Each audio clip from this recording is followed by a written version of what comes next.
With summer coming around the corner, I look for bright, fresh, clean flavors. No better way to go about that than a citrus vinaigrette, and I'll show you with just a few ingredients how you can make your dish really pop. First of all, I have lemons, right? With any good vinaigrette, you're looking at about a 2-to-1 ratio. What the 2 means is 2 parts fat and then 1 part acid. It can be vinegar, or you can use a really strong citrus juice like lemons here. I'm gonna use about 2 tablespoons of lemon juice, and listen, this is a give or take scenario. This is all for show. A lot of this is just eyeball and cooking from the heart. But anyway, 2 tablespoons of lemon juice, and I got it there. I got a couple seeds, no big deal, we'll get those out later.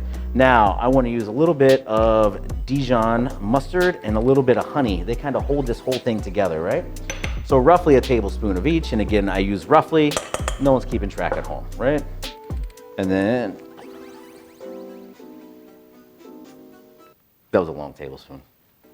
All right, so I have honey, Dijon, 2 tablespoons of lemon juice, and again, I have about a tablespoon of Dijon and about a tablespoon of honey in there.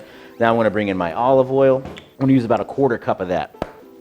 So you use a whisk to bring this base together, and as a reminder, I got 1 tablespoon of honey, 1 tablespoon of Dijon, and 2 tablespoons of lemon juice. I'm gonna season this real quick with a pinch of salt and a pinch of pepper. And this part's really subjective. It just depends on how much you like.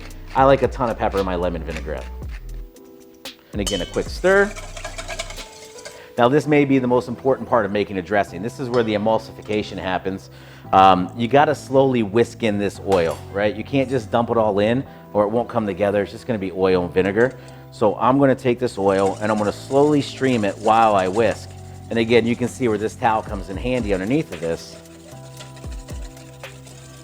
So if I get a little ahead of myself, you can see how that's a little bit broken in there. What I'm gonna do is take a break from pouring the oil and I'm gonna whisk it together.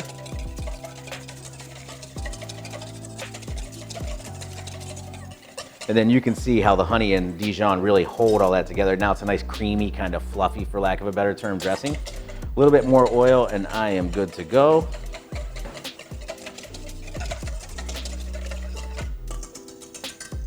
Just make sure it's right. Perfect. And so that's it. A simple go-to vinaigrette, good on chicken, good on vegetables, good on anything you want to do. It's a great way to elevate any dish, only using a minimal amount of products.